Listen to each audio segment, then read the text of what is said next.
Bien sûr, en moto, on n'a pas les mêmes réactions qu'en voiture, donc j'ai au contraire accéléré, je me suis tiré le plus possible sur le côté droit de la route.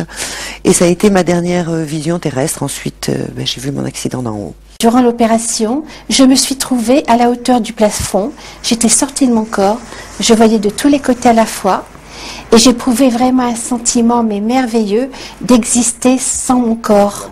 Là tout à coup, je me suis senti soudain quitter mon corps et depuis le haut de la pièce, j'ai vu ma mère assise et j'ai vu mon corps allongé. J'étais stupéfait. Un jour, je me suis retrouvé en dehors de mon corps et soudain, je me suis trouvé dans un tunnel très noir. Et au bout de ce tunnel, j'ai aperçu une toute petite lumière et tout à coup, je me suis retrouvé littéralement noyé dans cette lumière. Je me suis dit, là, ça y est, ma fille, tu es morte. Et pourtant, j'étais plus vivante que jamais. Et j'ai été aspiré dans un tuyau extrêmement lumineux, comme aspiré vers le bout de ce tuyau à une vitesse vertigineuse. Et puis plus je me suis approchée de cette lumière, plus elle était vive, plus elle était forte. Et en même temps, elle me paraissait douce, agréable. Au loin, j'ai vu une petite lumière et j'étais propulsée à toute vitesse vers cette lumière. Et quand je suis rentrée dans la lumière, ça a été le plus beau moment de ma vie.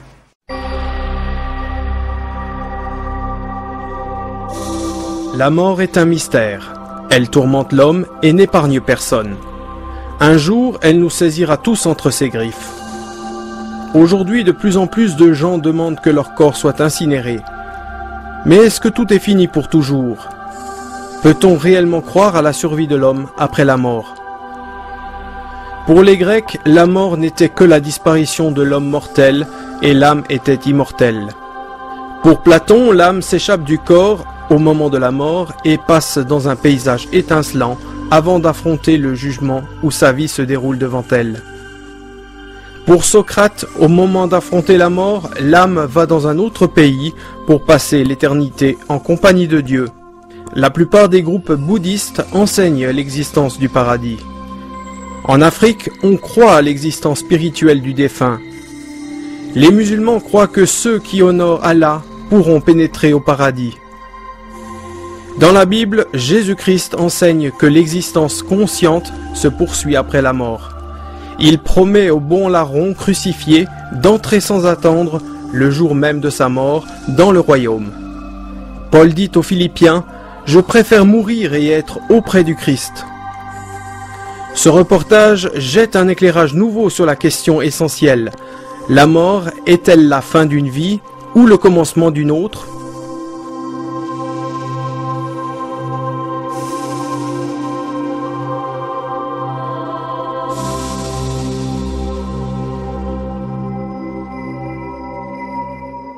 Alors je voudrais savoir ce que vous pensez qu'il y a après la mort. Excusez-moi. Alors je n'ai aucune idée. Bon, je pense qu'il n'y a rien après la mort. Quand on meurt, on meurt. Voilà, quel est mon point de vue. Je pense pas qu'il y ait quelque chose en fait. Donc il y aurait rien? Non, bah écoutez, il n'y avait rien avant, donc avant la vie, donc je pense qu'il n'y a rien après la mort. J'ai tellement envie de vivre que moi la mort, non, pour l'instant, j'y pense pas. Je crois qu'il y a quelque chose, qu'on vit toujours, mais pas dans ce monde. Comme tout le monde dit, des beaux nuages blancs, ou peut-être que c'est l'enfer, je sais pas. Ça doit être vraiment fantastique puisque personne n'est revenu. Mais quoi? Je saurais que je serais morte. Je peux pas imaginer qu'il y ait rien, mais je sais pas ce qu'il y aura. Donc j'ai l'idée qu'on a une âme qui ne peut pas mourir, que mon enveloppe elle va partir, ce sera mon corps, un jour je serai dans une boîte, mais mon étincelle de vie elle sera toujours là, mais je ne sais pas où. Alors moi je suis croyante, donc effectivement après la mort je sais qu'il y a une vie après la mort et que je vais me retrouver auprès de celui qui m'aime et celui que j'aime, quoi. On dit qu'il y a des gens qui sont passés près de la mort et qui sont revenus. Ça, je crois volontiers, puis que c'est pour tout le monde la même chose. Ils ont vu une grande lumière, etc. Mais après. Pour moi, il y a peut-être un endroit où tout sera merveilleux. On n'aura plus de souffrance, plus de problèmes, des choses comme ça. Je ne sais pas si ce que vivent les gens quand ils font des accidents sont vrais, quitte à savoir l'histoire du tunnel, de la lumière, d'un endroit très beau, très calme. Je ne sais pas si c'est ça la réalité de la vie après la mort. La presse, la télévision et les livres rapportent des récits de personnes qui, à la suite d'un accident ou d'une maladie, ont fait l'expérience de mort imminente ou de NDE en anglais, Near Death Experience. Certains font une description saisissante de la vie dans l'au-delà. À la suite de cette expérience, il arrive généralement que la victime cesse de craindre la mort. Le magazine Science et Avenir a consacré un dossier aux miraculés du coma.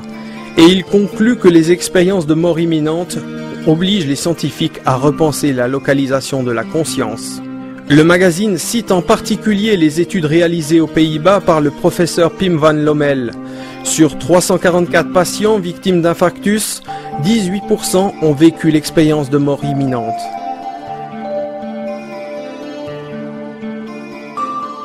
Les expériences de décorporation lors d'une mort imminente ont été faites par des hommes ou femmes de tout âge et de toute origine. L'ascension vers l'Empyrée, une peinture de Jérôme Bosch, évoque des étapes de l'expérience de mort imminente et suggère que le peintre lui-même a fait une telle expérience. La littérature rapporte de nombreuses expériences de vie après la mort. L'une des plus connues est celle du docteur Carl Jung, pionnier de la psychanalyse. Suite à une crise cardiaque, il raconte qu'il est sorti du corps, quitta la terre dans une resplendissante lumière bleue et arriva devant un temple dont la porte était entourée d'une guirlande de flammes. Philippe Labro, un journaliste et écrivain français célèbre, scénariste et homme de radio, raconte que durant son expérience de mort imminente, il a traversé un tunnel et n'a senti aucune souffrance. « J'ai éprouvé une consolante sensation de paix et d'amour », écrit-il. Tous ceux qui ont fait cette expérience déclarent qu'il leur est impossible de communiquer la beauté et l'intensité des émotions provoquées par leur décorporation et leur voyage au-delà de la mort. Pour moi, cette lumière dans laquelle j'ai baigné, c'était tellement cette perfection d'amour, de pureté, d'harmonie. Pour moi, c'est Dieu, ou du moins la manifestation de Dieu. Dans cette lumière se tenaient des gens habillés en blanc et au milieu, il y avait un homme. Et il était enveloppé de tant de gloire qu'une présence divine se dégageait de lui. Et toutes les personnes qui étaient là pour m'accueillir. Il n'y avait pas seulement ceux que j'avais connus. Tout le monde était là pour m'accueillir. Et j'avais l'impression que de tous sortait une énergie, vraiment une énergie d'amour qui venait vers moi. C'était quelque chose d'extraordinaire.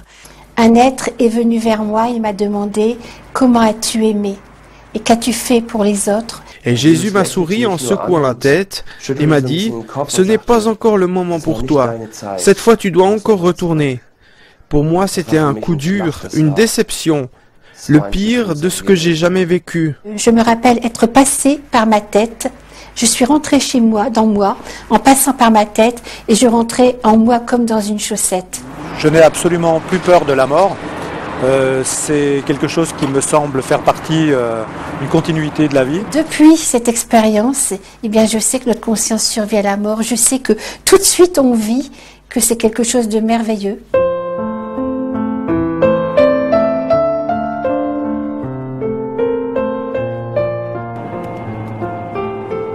Je me suis toujours posé beaucoup de questions sur le sens de la vie, sur qu'est-ce qui se passe après la mort. J'étais très intéressée par ces sujets depuis très jeune et j'ai donc lu énormément de livres, surtout des livres de philosophie.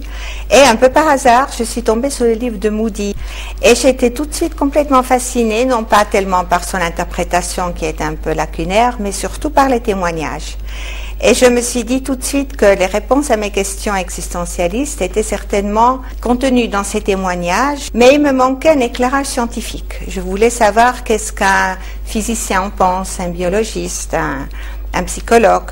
Et j'ai donc entrepris une étude sur 4 ans où j'ai interrogé surtout des professeurs universitaires dans différentes disciplines.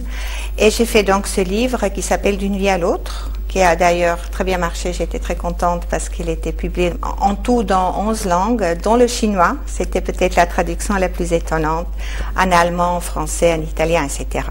L'expérience de mort imminente, donc la NDE, se produit dans un état proche de la mort, pas forcément toujours dans un état de mort clinique. Elle peut également survenir lors d'un coma, ou, mais ça c'est beaucoup plus rare, même quand il n'y a aucune atteinte physique, sans maladie, sans accident, sans arrêt cardiaque, dans les cas d'une intense frayeur, par exemple d'une agression, d'un viol, etc. On trouve aussi des récits de NDE lors d'accidents de chute en montagne. C'est un phénomène qui a été décrit par Heim en début du siècle dernier. Ça arrive assez fréquemment, les personnes qui tombent dans une falaise et qui, lors de la chute, font une expérience de mort imminente, complète, convaincues que ces personnes sont qu'elles vont en fait s'écraser et mourir. En fait, elles atterrissent saines et sauves dans la neige et pourtant, elles ont fait une expérience de mort imminente. On sait que c'est simplement une expérience universelle, une expérience humaine qui se produit, quel que soit l'endroit géographique, ça se produit partout dans le monde, quel que soit le sexe de la personne, l'âge, son niveau d'instruction intellectuelle, sociale, ethnique. Les croyances non plus n'influencent pas la probabilité de vivre une NDE. Kenneth Ring estime en 92 à 8 millions d'Américains le nombre de personnes qui auraient vécu une NDE. Pour les chiffres en Europe, j'ai que 2 chiffres. En Allemagne, en 2001, on estimait à 2 millions d'Allemands. Et en France également à 2 millions à peu près de Français qui auraient vécu ce phénomène. On a des cas documentés où des personnes ont fait une NDE négative. Ça c'est effrayant. Les NDE négatives sont quelque chose de très difficile à vivre. D'après 2 études, une de Kenneth Ring et une de Peter Fenwick, ils arrivent les deux entre 4 et 5% des cas, donc c'est peu. Par contre, si on calcule par rapport au nombre de personnes qui font une NDE, ça fait quand même beaucoup de monde qui ont vécu cette expérience qui est tout à fait terrifiante. Il y a souvent des visions d'enfer, des choses très très difficiles à vivre et ces personnes sont complètement terrifiées. On a des cas documentés où des personnes ont fait d'abord une NDE négative, suivie d'une deuxième NDE qui était positive.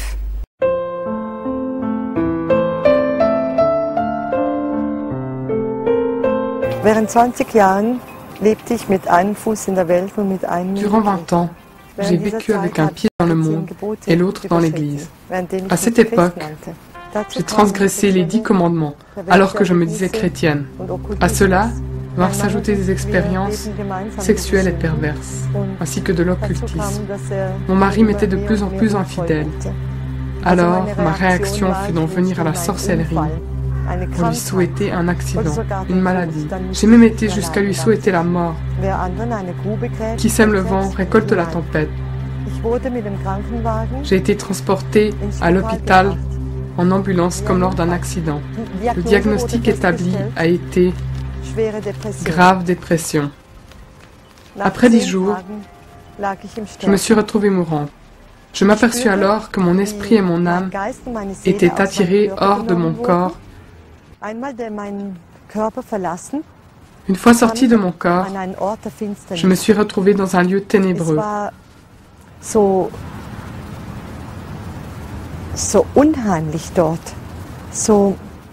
C'était si affreux, si sombre.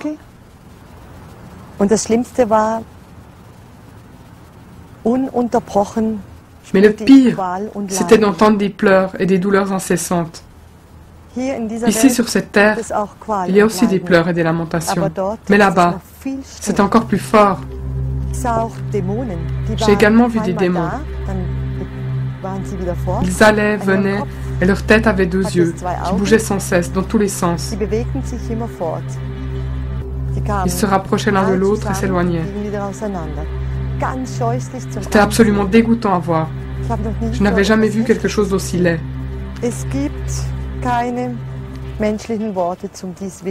Il n'existe aucun mot humain pour décrire cet endroit horrible.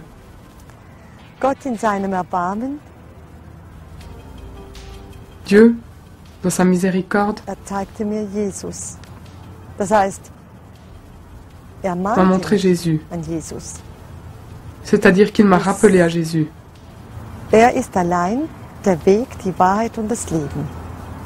Lui seul est le chemin, la vérité et la vie. Nul ne vient au Père que par lui.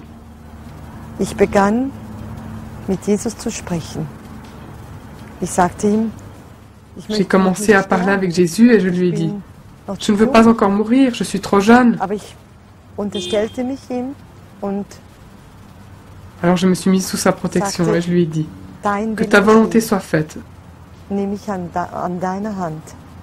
Prends-moi dans ta main. À ce moment-là, j'ai été conduite dans un lieu magnifique où la paix, la joie et la lumière régnaient. Une telle paix si merveilleuse, une si grande joie et une lumière comme il n'y en a pas ici-bas. Je voulais rester dans cet endroit. Je ne voulais pas retourner dans mon corps. Les plus grands mots humains sont trop petits et trop insignifiants pour décrire une telle présence céleste. Le Dieu Tout-Puissant a jugé bon de me renvoyer sur terre. Je me suis retrouvée dans ma chambre et je voyais mon corps allongé sur le lit comme une enveloppe vide. Sans effort, je suis revenue dans cette enveloppe. Le tout a duré environ 4 minutes. Ce qui est vraiment important avec les NDE, c'est l'impact que ça a sur les personnes qui l'ont vécu. On pourrait dire qu'il faut juger l'arbre par ses fruits. Donc voilà, les principales modifications qu'on voit chez les expérienceurs sont une absence totale et irrémédiable de la peur de la mort. Ils n'ont absolument plus du tout peur de mourir. Ils sont certains, absolument certains, qu'il y a une survie après la mort du corps. Ils sont très sereins, ils sont très en paix avec eux-mêmes. Ils disent que tout ce qui nous arrive dans la vie, les événements douloureux comme les événements joyeux, ont un sens, que rien n'arrive jamais par hasard et que même les tragédies dans nos vies ou les difficultés ont une raison d'être et doivent être et ne sont pas non plus en fait en soi mauvais, que c'est intégré dans une harmonie, dans une logique que eux ils ont eu l'occasion de voir. Ça avait été comme si ça avait été extrait de leur vie, un court instant, comme s'ils avaient vu leur vie depuis une certaine hauteur et compris en fait le sens de leur existence. Donc une conviction intime que tout ce qui arrive a un sens et est positif.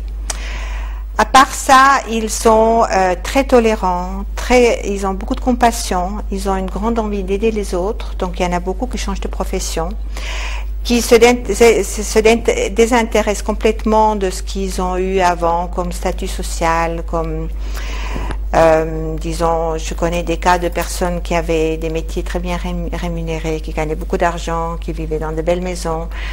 Et tout ça, ils ont abandonné, ils n'avaient plus envie de ça, ils avaient envie d'autre chose, ils avaient envie d'un retour aux vraies valeurs, ce qu'ils appellent les vraies valeurs, un train de vie plus modeste, d'autres joies, d'autres plaisirs, donc un changement, un bouleversement complet de leur vie, ce qui est très difficile pour l'entourage, parce que bien que la personne est de retour physiquement la même, mais intérieurement, elle est complètement transformée.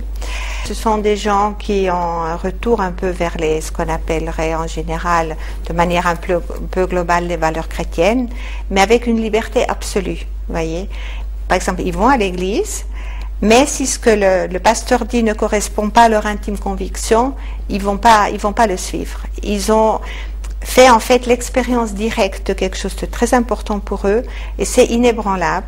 Ils essaient jamais d'obliger les autres à le croire, ils font jamais ça, d'ailleurs ils parlent difficilement de leur NDE, mais eux ils ont une conviction profonde et rien ni personne ne peut les faire changer d'avis.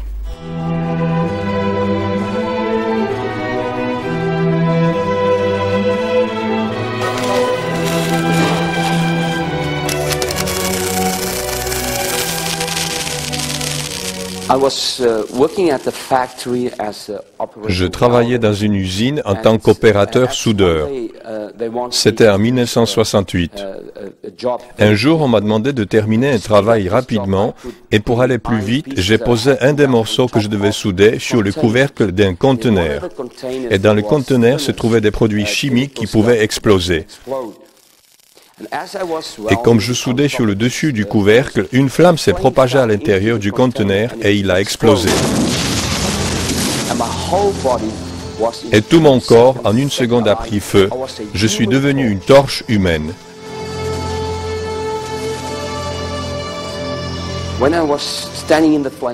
Lorsque j'étais entouré de flammes, mes habits ont fondu sur mon corps et mon corps a été brûlé. Aussitôt après, je me suis retrouvé dans une sorte d'obscurité effrayante. Je ne pouvais plus apercevoir mes mains devant mes yeux. J'étais entièrement conscient, je savais qui j'étais et ce qui venait de m'arriver, mais je n'arrivais pas à reconnaître le lieu où je me trouvais. Et comme j'étais là, j'ai entendu une voix qui me parlait. C'était comme si quelqu'un me parlait dans une vaste immensité. Et il y avait de l'écho. Et il m'a dit, tu es passé de la vie à la mort. Et là, je réalisais soudain que je me trouvais au port de la mort. Je criais en disant, mon Dieu, je n'ai que 22 ans. Et alors tout à coup, je suis revenu dans mon corps.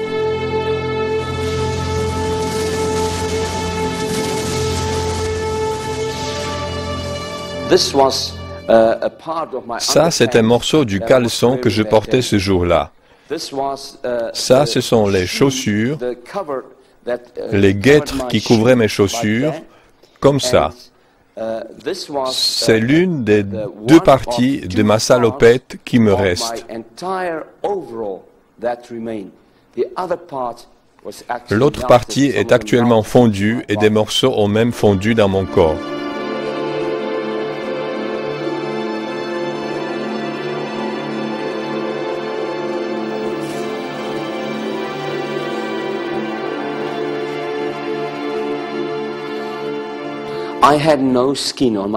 Je n'avais plus de peau sur mon corps entier. J'étais brûlé à plus de 90% et les médecins disaient que je n'étais pas capable de retrouver ma propre peau. Et pourtant, 3 mois après, ma peau a commencé à repousser miraculeusement sur ma poitrine. Puis, on l'a prise pour la greffer sur mes bras, et comme vous le voyez, ces greffes ont pris et peu à peu mon corps a pu retrouver sa peau. Selon un document médical, mon cas est vraisemblablement le cas unique de survie à un accident aussi grave.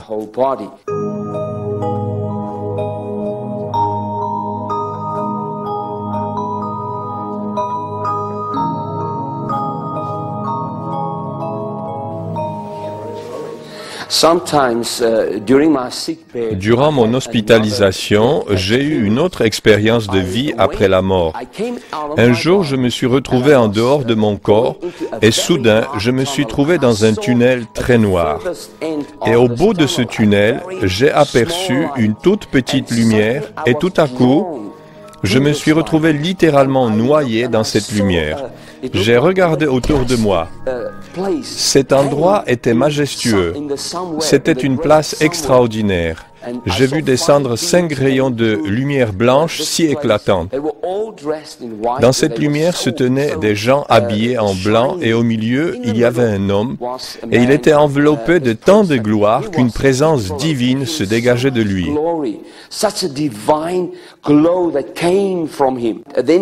Et cette personne m'a dit, il faut que tu retournes sur terre, dire aux gens ce qui t'est arrivé et ce que tu as entendu. Il faut que tu parles de moi et que tu dises que je reviens. Alors soudain, je suis reparti en arrière, je suis arrivé dans mon corps et j'ai ouvert les yeux. J'ai vu autour de moi les gens qui étaient là et qui savaient que je quittais mon corps.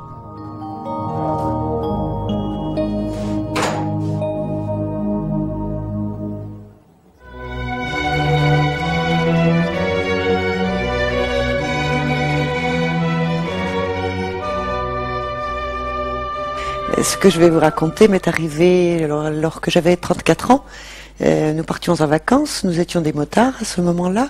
Mon mari était devant avec son fils, moi j'étais le deuxième motard et il y en avait un troisième derrière. Nous roulions tranquillement et au sorti d'une courbe, je vois un camion qui arrive en face de moi et qui coupe la ligne médiane, ce qui voulait donc dire qu'il m'arrivait, me fonçait dessus. Alors en moto, c'est pas la même réaction qu'en voiture, donc j'ai au contraire accéléré. Je me suis serré le plus possible sur le côté droit de la route. Et en fait, j'ai absolument pas senti le choc de l'accident. Pour moi, ce que je viens de vous raconter a été la dernière chose terrestre que j'ai vue. Et ensuite, j'étais au-dessus. C'est-à-dire que j'étais déjà dans la phase de décorporation et j'ai assisté à tout mon accident. J'ai vu vu mon corps qui roulait, la moto qui roulait, l'ami qui arrivait derrière moi, qui m'a touché d'ailleurs, le camion qui est allé se garer ailleurs, ma moto qui a fini dans le ravin, les deux roues à l'envers. Je regardais tout ça. Pendant un grand moment, j'ai assisté à tout ça. Et puis, je me suis tournée, et c'est là que j'ai été face à un tunnel.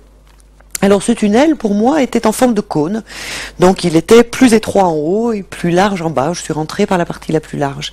J'allais très vite, j'avais l'impression que j'allais très vite, je volais, c'était extraordinaire, parce que se sentir sans son corps et voler, c'est une espèce de liberté qu'on n'a pas quand on est ici. Au bout d'un petit moment, j'ai vu au fond de ce tunnel une lumière.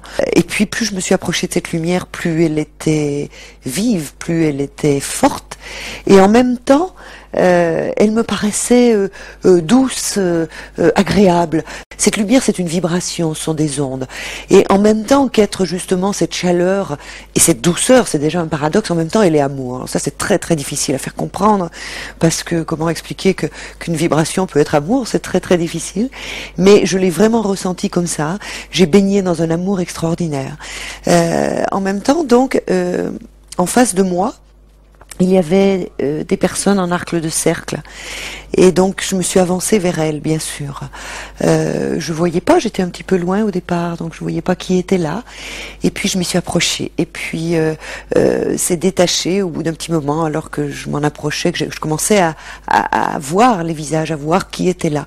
C'est détaché une petite fille qui est venue vers moi, et c'était ma fille que j'avais perdue 5 ans auparavant. Elle avait 10 mois et demi quand elle a quitté notre terre. Et ce qui est important de dire, c'est que pour moi, ma fille était dans la terre à ce moment-là. Elle n'était pas du tout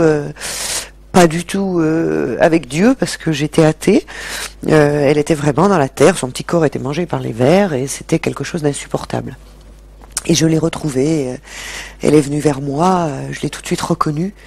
Alors, je l'ai reconnue comment? Je l'aurais reconnue entre mille, mais c'est pas le physique qui me l'a fait reconnaître, bien sûr, c'est bien évidemment une reconnaissance d'âme à âme, de cœur à cœur, c'était elle, bien évidemment, ça ne pouvait pas être quelqu'un d'autre.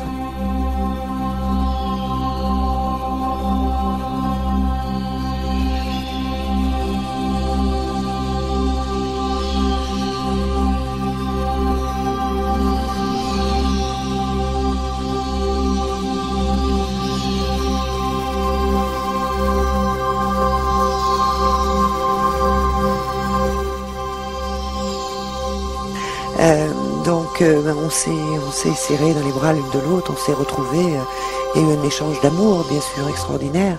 Et puis j'ai senti qu'il y avait d'autres personnes à côté qui voulaient, elles aussi, me dire bonjour. Et je me suis un petit peu retirée des bras de ma fille pour regarder les personnes qui étaient à côté. Et là, il y avait mes grands-parents, mon grand-père et ma grand-mère, que j'avais beaucoup aimé, bien sûr. Il y avait un ami qui était parti alors qu'on avait 19 ans. Et ça m'avait beaucoup, d'un accident de voiture, ça m'avait beaucoup choqué. Et ils étaient tous là pour m'accueillir. Je les ai vus comme des personnes habillées, c'est le mot que j'ai trouvé qui va le mieux, avec une toge. La toge à la romaine, c'est-à-dire que vraiment ils sortaient le visage, sortaient les mains, sortaient les pieds. Et puis c'était quelque chose de très très vague.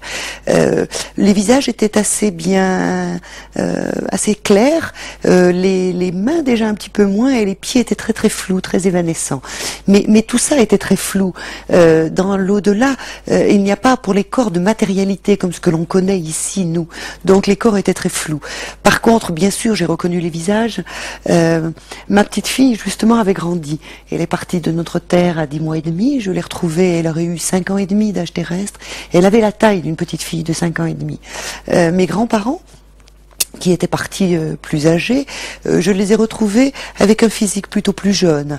Et mon ami de 19 ans avait un petit peu vieilli aussi, il avait, disons, une trentaine d'années, je pense. Ce qui m'a frappé également, c'est la connaissance que j'ai reçues ou que j'ai retrouvées, même, je préfère employer ce mot, lors de mon expérience. C'est-à-dire qu'au moment où je suis rentrée dans la lumière, j'ai eu l'impression en même temps de me retrouver chez moi, dans ma maison, et de retrouver une connaissance intégrale. C'est difficile d'expliquer ça. C'est vraiment une connaissance du cosmos, du fonctionnement de tout le cosmos, de notre fonctionnement, nous, êtres humains, le fait que l'on vienne sur cette terre, qu'est-ce qu'on vient y faire, le fait que moi, je me retrouve, alors que pour moi j'étais morte, dans un au-delà, et que je puisse retrouver des personnes décédées, toute cette connaissance m'est revenue, et puis ça s'est arrêté ainsi. À moi, on ne m'a pas demandé si je voulais rester de l'autre côté ou si je voulais rentrer, et on m'a renvoyée, et je me suis retrouvée dans mon corps, sur la route, mon corps gravement blessé. Et là, bien évidemment, immédiatement, les douleurs sont venues, parce que autant quand j'étais pas dans mon corps physique, j'avais pas de douleur, autant là, les douleurs sont venues immédiatement. Ça a été un retour terrible. Qu'est-ce que ça a changé dans ma vie? Tout. J'étais quelqu'un d'athée, je ne peux plus vraiment l'être, parce que quand on a vécu quelque chose comme ça, on est absolument... C'est pas de la foi, c'est une certitude qu'il existe un au-delà, qu'on retrouve nos personnes aimées. Donc je sais que je vais retrouver ma fille, même si c'est pas là tout de suite. Donc ça, c'est une certitude. On est obligé de vivre en harmonie avec cette expérience. Donc au fur et à mesure des années, on sent comme une transformation en soi qui fait que on vit de mieux en mieux avec cette expérience, même si l'on est obligé de tout changer dans sa vie. Ma certitude depuis est que la seule chose importante, la seule chose pour laquelle on soit venu sur Terre, c'est pour cet amour. Et que c'est cet amour que l'on doit donner autour de soi. Le but de notre existence sur Terre est ce travail de l'amour que l'on doit faire. C'est la seule chose importante.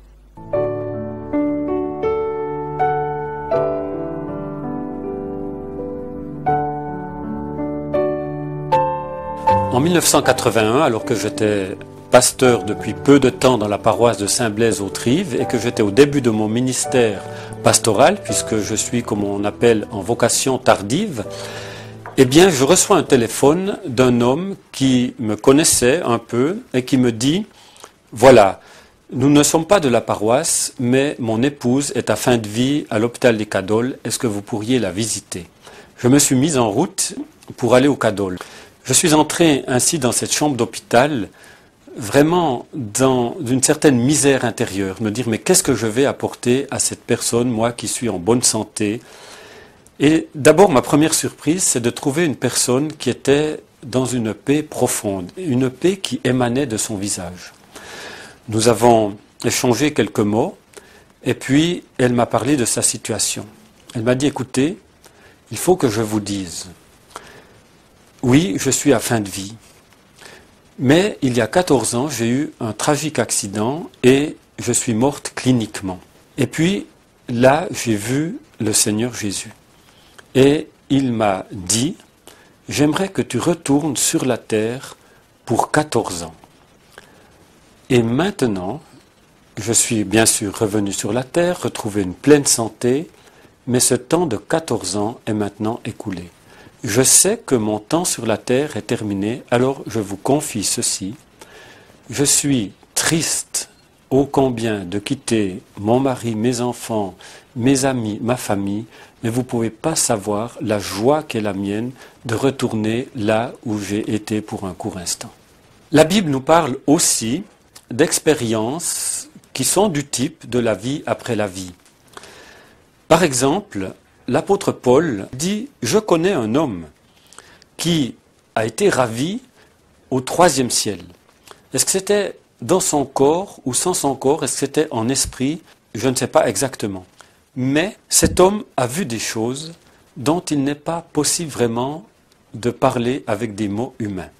Et je pense aussi à cette expérience extraordinaire de l'apôtre Jean, qui était prisonnier à l'île de Patmos et qui était proche de l'âge de 100 ans, et il est dit dans l'Apocalypse au 1er chapitre que le jour du Seigneur, donc le dimanche, il a été ravi en esprit, et c'est ainsi que Jean a vu toute une série d'événements dans l'au-delà, et il a vu le Seigneur aussi lui parler, mais un Seigneur glorifié. Et ce que j'aime dans cette expérience, c'est que d'une part, il nous est rapporté une fois de plus une expérience de ce type, cette expérience de l'au-delà, cette expérience d'une vie après la vie. Mais lorsque Jean parle du Christ, il va toujours dire « son visage était comme le soleil, ses pieds étaient comme des reins ». Et j'aime bien ce « comme » parce que là aussi, il y a une part de mystère. On ne peut pas vraiment décrire exactement les choses comme elles sont dans l'au-delà parce que nous sommes encore sur la terre.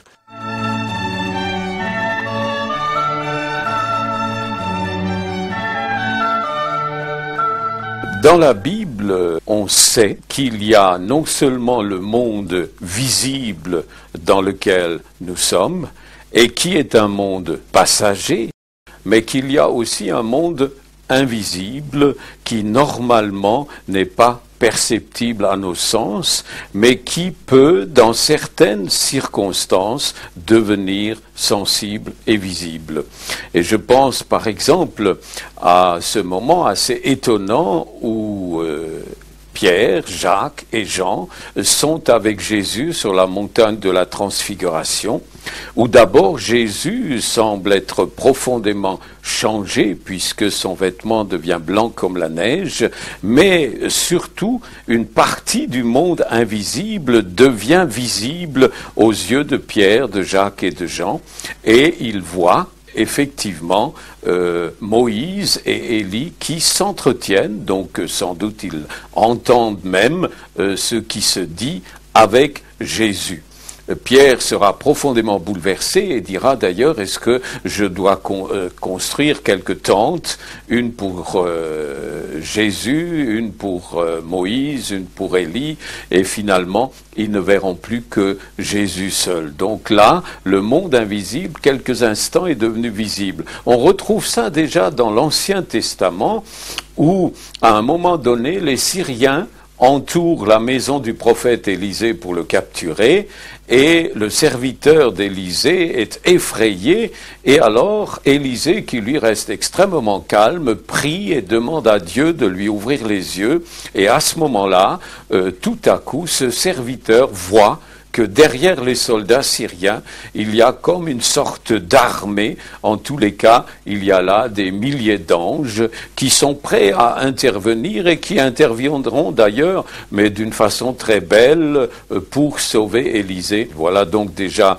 deux exemples. Alors si on revient au Nouveau Testament, il y a le cas typique de Étienne, le premier martyr, le premier qui va donner sa vie pour Jésus, qui va être lapidé à Jérusalem, et au moment où les premières pierres commencent à tomber, il va s'écrier « Je vois le ciel ouvert », donc c'est comme si tout à coup le monde invisible s'était ouvert, si tout à coup il pouvait voir ce que normalement on ne voit pas, et en l'occurrence il voit Jésus qui se lève pour venir à sa rencontre et l'accueillir. Jésus parle aussi encore au bout de son chemin, lorsqu'il est sur la croix de Golgotha, à un homme qui à côté de lui est crucifié et il est sur le point de mourir, et cet homme encore à la dernière minute se tourne vers Jésus et lui dit « Souviens-toi de moi quand tu vas mourir ». Et à ce moment-là, Jésus lui dit, eh ben aujourd'hui, donc le même jour, maintenant, tout de suite, au moment de mourir, tu seras avec moi au paradis. Et l'apôtre Paul pourra écrire aux Philippiens, je préférerais mourir et être auprès de Jésus-Christ, ce qui serait le meilleur. Et il y a beaucoup d'autres textes dans le Nouveau Testament qui vont exactement dans le même sens.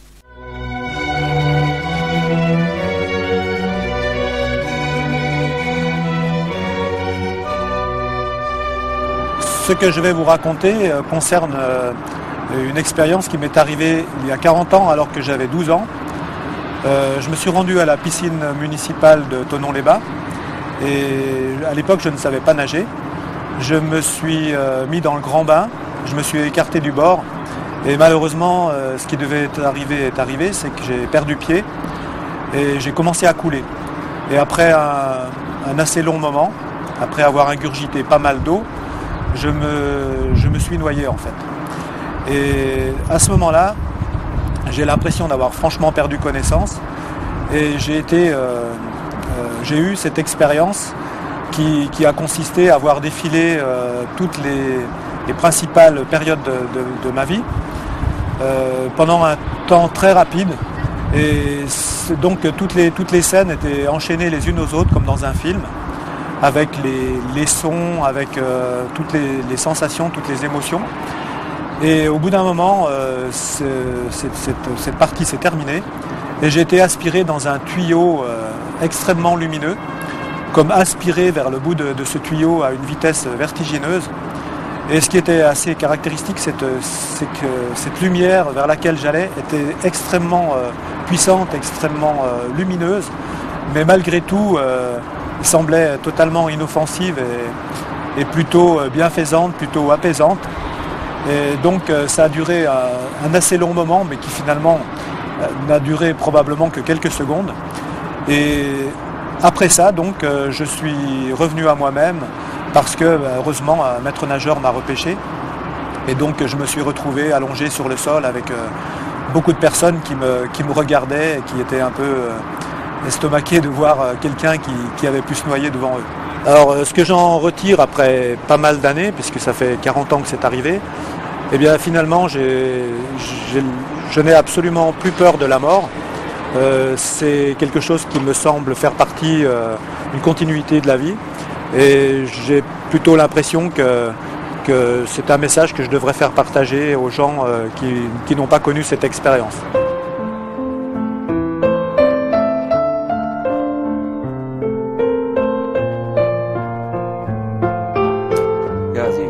Il y a 2 ans, on m'a fait un contrôle médical alors que j'avais un gros rhume et ils m'ont fait une prise de sang pour l'analyse. Les médecins ont remarqué dans cette analyse que j'étais atteint de leucémie foudroyante. Mon médecin de famille, qui a reçu ces résultats d'analyse, m'a dit que je n'en avais plus que pour 3 semaines à vivre. On m'a transféré tout de suite à l'hôpital universitaire d'Essen parce que la femme médecin qui s'est occupée de moi a pensé qu'avec certains traitements, on pourrait encore prolonger ma vie. À l'hôpital, on m'a fait passer par divers services, ophtalmologie, cardiologie, poumons, pour contrôler mes organes. Mes 2 jambes ont commencé à enfler, on m'a immédiatement prescrit une chimiothérapie à dose très forte. Cependant, ma mère est arrivée, étonnée de me voir dans cet état, et elle a questionné les médecins.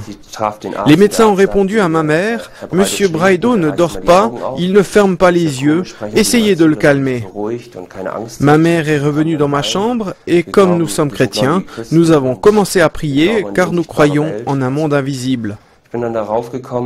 Aux soins intensifs, on s'est occupé de mes reins, on m'a fait des transfusions sanguines pour échanger mon sang. Mes jambes ont commencé à enfler car l'eau stagnait dans mes jambes. Ils ont essayé de prolonger ma vie avec une 12aine de machines, respiration artificielle, perfusion, chimiothérapie à dose forte. On m'a donné de la morphine pour calmer la douleur. Malgré cela, une infection s'est installée dans ma bouche et dans ma gorge. Avec des champignons, ma peau a été infectée et je restais là couché sans pouvoir faire quoi que ce soit. Ma mère restait à côté de moi et elle a continué à prier pour moi. Les médecins ont dit, il n'y a plus d'espoir, je perdais du sang à travers la peau.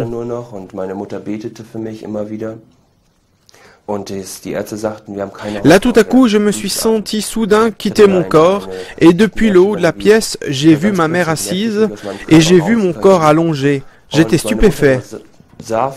Là, j'ai traversé le plafond et je me suis retrouvé dans une toute autre dimension. Je montais une colline en direction d'une ville en or, colossale.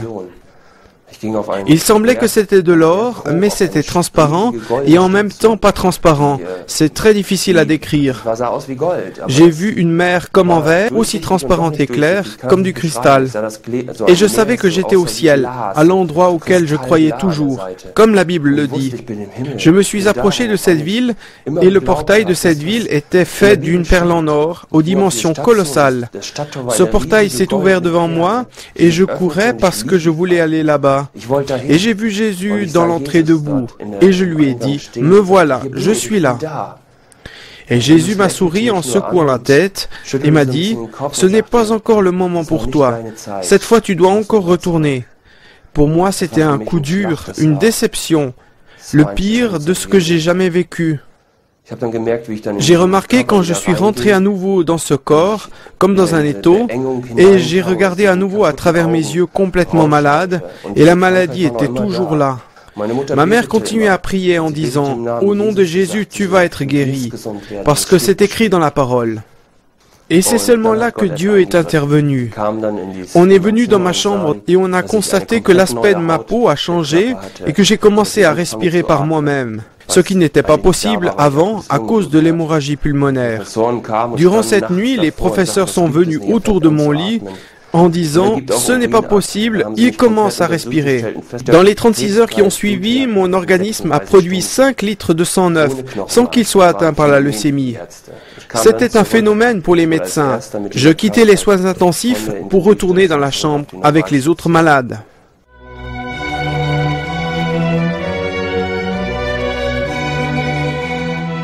En 1968, alors que j'avais 26 ans, j'ai dû être transportée d'urgence à l'hôpital pour une hémorragie. 3 semaines auparavant, j'avais mis au monde ma petite fille et ça s'était mal passé.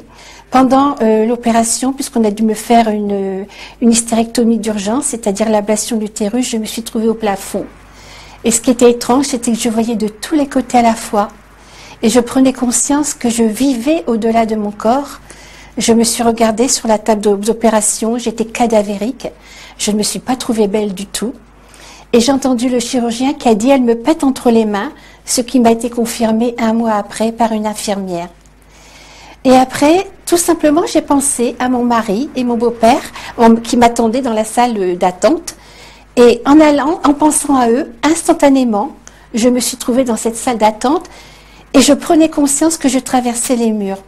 Alors, dans la salle d'attente, j'ai remarqué qu'il n'y avait ni banc ni chaise. Je me suis dit, tiens, pour une salle d'attente, ce n'est pas tout à fait normal. Mon mari, plus tard, m'a confirmé les faits. Et je voyais mon mari et mon beau-père qui faisaient les 100 pas. Et j'avais cette faculté de pouvoir être dans leur cœur, de pouvoir savoir tout ce qu'ils pensaient, mais de savoir aussi ce qu'ils étaient en qualité d'être humain. Je me suis trouvée après dans un abîme de ténèbres, de silence. Mais au loin, j'ai vu une petite pointe d'aiguille de lumière. Et alors, c'était tout l'espoir du monde qui renaissait, parce qu'à partir de ce moment-là, j'étais propulsée à toute vitesse vers cette lumière. Les ténèbres s'éclairaient au fur et à mesure que j'approchais. Et surtout, alors ça, c'est quelque chose d'intraduisible. J'ai éprouvé, en entrant dans la lumière, mais alors un bonheur, un amour que je n'ai jamais vécu sur cette terre. Pourtant, j'aime mon mari, j'ai des enfants, mais ça n'a rien à voir avec l'amour qui nous accueille, qui nous attend de l'autre côté.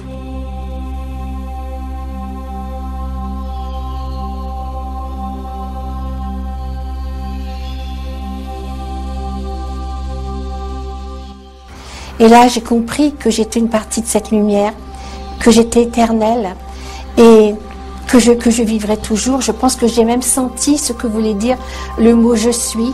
J'ai rencontré mon petit frère. Mes parents avaient perdu un petit garçon de 7 mois alors que j'avais 11 ans. Et c'était un adolescent, resplendissant de lumière, qui venait vers moi. Par la suite, j'ai essayé de savoir quel âge il pouvait avoir. Ça correspondait à l'adolescence. Je me suis trouvée dans ses bras. Il était solide et moi aussi. Il m'a dit combien il nous avait toujours aimés, toujours suivis et toujours guidés. J'ai vu le frère de mon mari aussi, que je ne connaissais pas, je ne connaissais que sur photo. Il était décédé à 25 ans à la suite d'une noyade. Mon mari avait 14 ans à l'époque. Et j'ai vu aussi des êtres que je n'ai jamais vus sur la terre et que pourtant je reconnaissais. Je me suis trouvée dans un très très beau jardin. Là, j'ai compris le sacré de la vie, parce que si je voyais un brin d'herbe, je voyais aussi toutes les molécules de vie dedans. Je me suis assise près d'un ruisseau, c'était de la lumière d'eau. Et il y avait d'autres fleurs, d'autres couleurs, les sons devenaient couleurs.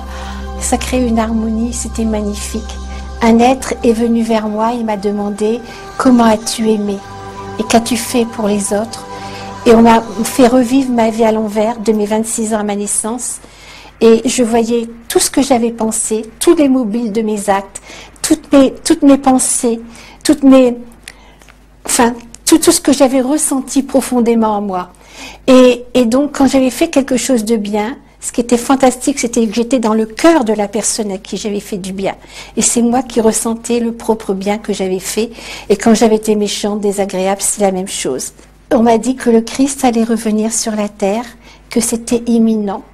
Alors je ne sais pas si c'est une entité telle que le Christ qui reviendra, si c'est sa conscience, je n'en sais rien, mais ce qu'on m'a fait comprendre du Christ, c'était tellement grand que j'en ai pleuré. On me disait qu'il était la plénitude de Dieu dans l'individu et qu'aucune religion n'en avait le monopole, que c'était vraiment la perfection de Dieu dans l'être humain. Et on m'invitait et on nous invitait à devenir cette perfection. Et j'ai pleuré parce que j'ai pensé que si on arrivait à ça, eh bien, toutes les misères du monde seraient abolies. Je me rappelle avoir réintégré mon corps en passant par ma tête, comme on rentre dans une chaussette. Pour moi, c'est ça le drame de l'existence, parce que de l'autre côté, tout en étant moi, j'étais tout en même temps. On a dû me réveiller en urgence par une paire de claques. Lorsque je me suis réveillée, j'avais dans les oreilles une musique merveilleuse. Je n'ai jamais retrouvé ces accents-là. Une musique à pleurer d'amour et surtout, à l'arrière-plan de cette musique, il y avait une plénitude. Avant cette expérience, j'avais peur, comme tout le monde, de mourir. Bon, j'avais été élevée dans la religion catholique qui nous disait qu'on revivait à la fin des temps. Évidemment, personne n'était venu pour nous dire si c'était vrai ou pas. J'avais beaucoup d'angoisse et de doutes. Et depuis cette expérience, eh bien, je sais que notre conscience survit à la mort. Je sais que tout de suite on vit que c'est quelque chose de merveilleux.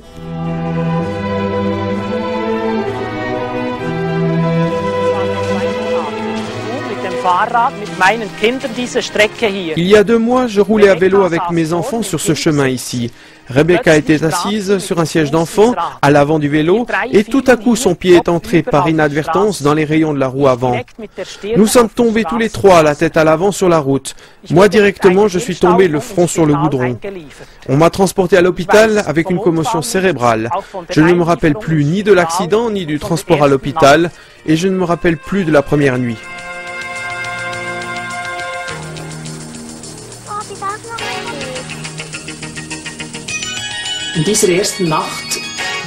Durant cette première nuit, tout à coup, j'ai vu une grande lumière devant moi. Et au milieu de cette lumière se tenait une personne éclatante de lumière.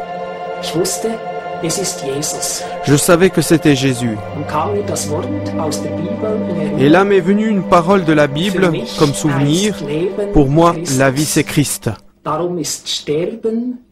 Voilà pourquoi la mort m'est un gain. Pour moi, c'était une évidence que là, je me trouvais à la frontière de l'éternité. Maintenant commence l'éternité. J'ai voulu avancer et entrer dans cette grande lumière éblouissante. Une joie indescriptible m'a envahi. Une joie qu'on ne peut décrire avec des paroles d'ici-bas. Autour de cette personne blanche et éblouissante, j'ai vu une immense foule d'hommes. Et quand j'ai voulu avancer, alors je me suis souvenu d'un deuxième passage de la Bible. Nos connaissances, nos pensées humaines ne sont jamais parfaites. Mais quand la parfaite connaissance va se manifester, tout ce qui n'est pas parfait va disparaître, et il reste la foi, l'espérance et l'amour. Et parmi ces 3, le plus grand est l'amour. L'amour que Dieu a préparé pour nous les hommes. J'ai voulu à nouveau entrer dans cette lumière, mais je ne pouvais pas. Alors j'ai pensé tout à coup à ma femme et ensuite aux enfants. Je savais que le temps pour moi n'était pas encore venu.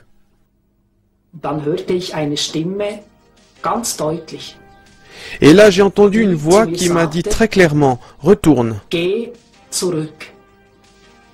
J'ai encore une mission pour toi. Dis au plus grand nombre de personnes, ici, dans l'éternité, il n'y a que moi, Jésus. Dans l'éternité, tout tourne autour de moi. Et dans l'éternité, on ne se disputera plus à propos des choses secondaires. On n'y pensera même pas. Là, la rencontre avec Jésus et l'éternité s'est terminée. Je me réveillais et j'ai remarqué que tout ce qui m'est arrivé, je le racontais à l'infirmière. Peu à peu, ma mémoire est revenue et j'ai réalisé ce qui s'est passé. Aujourd'hui, depuis 2 semaines, j'ai repris mon travail à 50%. Mes pensées sont encore un peu ralenties. Mais dans mon cœur, il y a une certitude. Ma relation avec Jésus s'est approfondie. Et dans mon cœur, je sens un désir très fort de dire à beaucoup de gens que Jésus-Christ est vraiment le Seigneur de ce monde et qu'il nous attend dans l'éternité.